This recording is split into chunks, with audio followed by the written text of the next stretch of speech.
Bismillahirrahmanirrahim. Assalamualaikum warahmatullahi wabarakatuh. Di sini kami dari kelompok 4 akan mempresentasikan materi tentang analisis masalah pada PTK.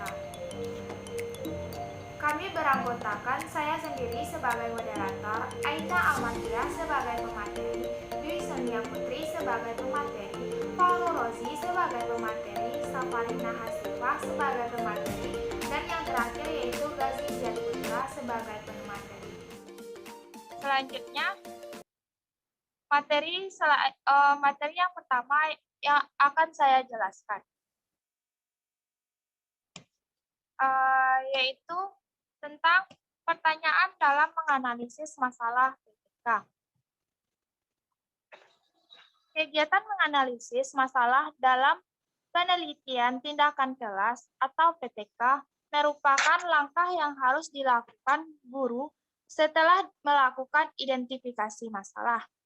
Identifikasi masalah, dalam mengidentifikasi masalah, guru harus melakukan refleksi terhadap kondisi, proses, dan hasil pembelajaran dilakukan. Melalui kegiatan refleksi, guru dapat mengidentifikasi pelajaran dan jika melalui identifikasi dapat menemukan beberapa masalah yang terkait dengan kegiatan pembelajaran kelas.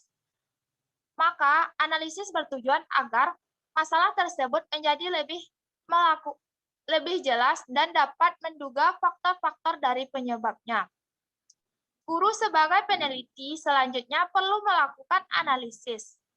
Analisis dapat dilakukan dengan mengajukan pertanyaan kepada diri sendiri atau yang disebut refleksi.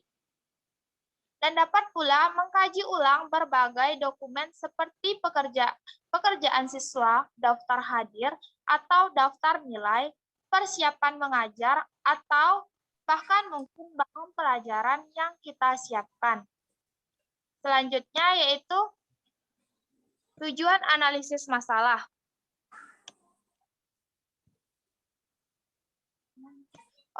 Yang pertama yaitu mendapatkan kejelasan masalah yang sesungguhnya. Melalui identifikasi masalah, biasanya guru menemukan beberapa masalah dalam pembelajaran. Analisis dapat dilakukan dengan mengajukan pertanyaan-pertanyaan pada diri sendiri atau dengan melakukan refleksi diri. Yang selanjutnya yang kedua yaitu Rosi, dipersilahkan. Baik, terima kasih kepada moderator.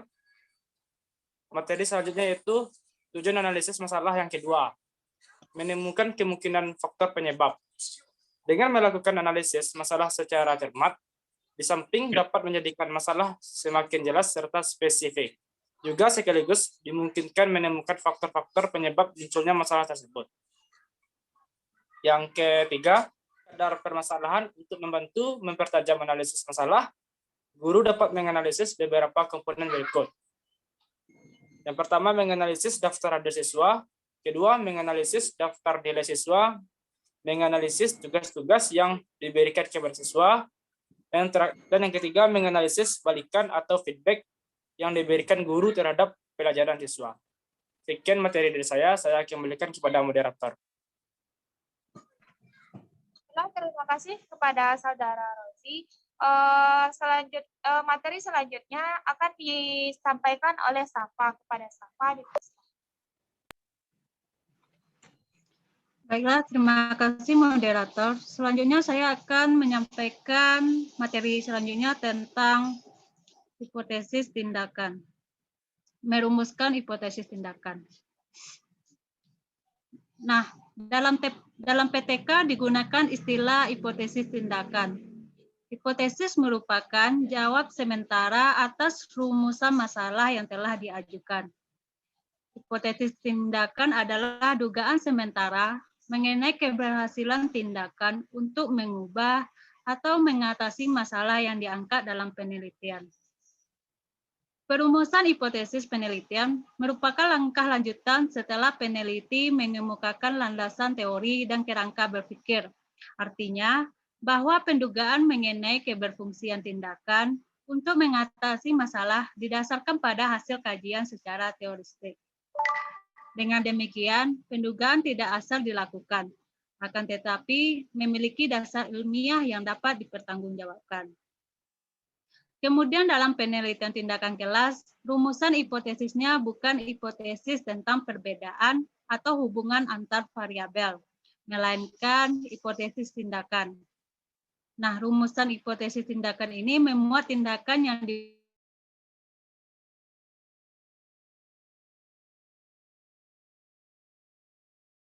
hal yang perlu dipertimbangkan dalam merumuskan hipotesis tindakan kelas. Yang pertama adalah rumusan alternatif tindakan untuk pemecah masalah berdasarkan hasil kajian. Kedua, kaji ulang atau evaluasi setiap alternatif pemecahan yang diusulkan dari segi bentuk tindakan dan prosedurnya. Kemudian dari segi kelayakan, kemudahan,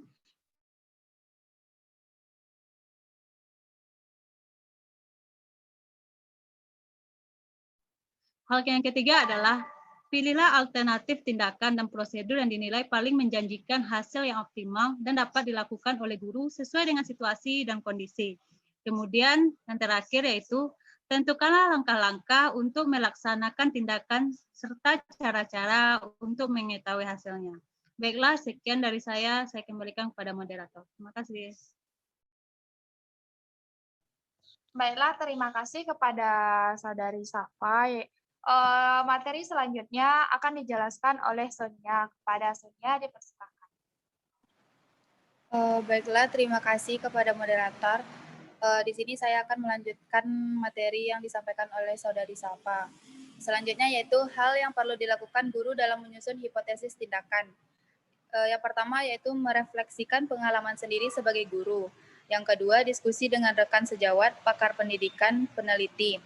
Yang ketiga, kajian pendapat dan saran pakar pendidikan khususnya yang telah disampaikan dalam kegiatan ilmiah. Yang keempat, kajian teoritik di bidang pelajaran pendidikan. Yang kelima, kajian hasil-hasil penelitian yang relevan dengan permasalahan. Yang terakhir yaitu hasil kajian tersebut dapat dijadikan landasan untuk membangun hipotesis. Selanjutnya yaitu analisis kelayakan solusi. Hal-hal yang dapat dikaji kelayakannya yaitu yang pertama, kemampuan guru yang akan bertindak sebagai pelaku tindakan di kelas. Yang kedua, kemampuan siswa harus dipertimbangkan baik dari segi fisik, psikolog, sosial, budaya, dan etik. Yang ketiga, yaitu fasilitas dan sarana pendukung yang tersedia di kelas. Yang terakhir, yaitu iklim belajar di kelas, apakah cukup mendukung baik dari atasan maupun teman sejawat. Baiklah, hanya itu materi yang dapat saya sampaikan. Saya kembalikan kepada moderator. Terima kasih kepada Sonia. Materi selanjutnya yaitu akan dijelaskan oleh Aina. Kepada Aina dipersilakan. Baik, terima kasih kepada moderator yang telah mempersilakan saya untuk menyampaikan materi. Sekarang saya akan menjelaskan tentang cara dan alat monitoring pelaksanaan PTK. Ini merupakan tahapan terakhir dari pelaksanaan PTK tersebut, di mana ketika kita sudah menentukan hipotesis tindakan dan menguji solusi yang kita berikan gitu kan, kita melakukan alat dan monitoring pelaksanaan PTK, di mana bertujuan untuk apakah selama kegiatan pembelajaran tersebut ada perubahan dan apa dampak dari tindakan yang kita teliti tadi. Nah, seperti itu. Nah, terdapat perbaikan atau peningkatan dalam pelaksanaan PTK itu.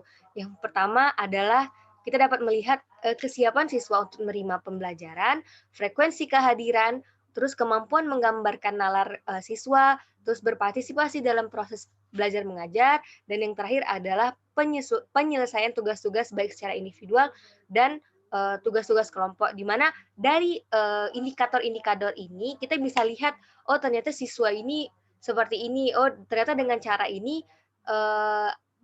kesiapan siswa dalam belajar tuh bagus gitu, seperti itu. Lalu dampak dari hasil tindakan ini dapat meningkatkan hasil prestasi belajar, meningkatkan motivasi siswa untuk belajar, meningkatkan minat dalam mendalami materi yang diajar, ini berkaitan indikator ini berkaitan dengan rasa ingin tahu siswa dalam pembelajaran.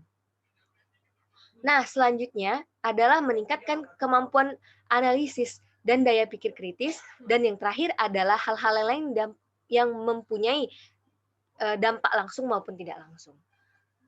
Dan yang terakhir adalah refleksi dan teknik analisis data. Tentunya untuk melakukan ini seperti sama halnya dengan teknik analisis data yang ada di penelitian kualitatif, yaitu ada reduksi data, sajian deskriptif, lalu penyimpulan. Reduksi data itu adalah memilih data yang relevan, penting, bermakna, dan data yang digunakan berguna,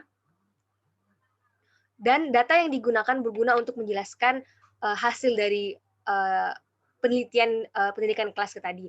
Lalu, sajian deskriptif ini tentang apa yang kita temukan, lalu kita analisis, dan penyimpulan apa yang disajikan, di mana ini merupakan intisari dari penelitian yang telah kita lakukan.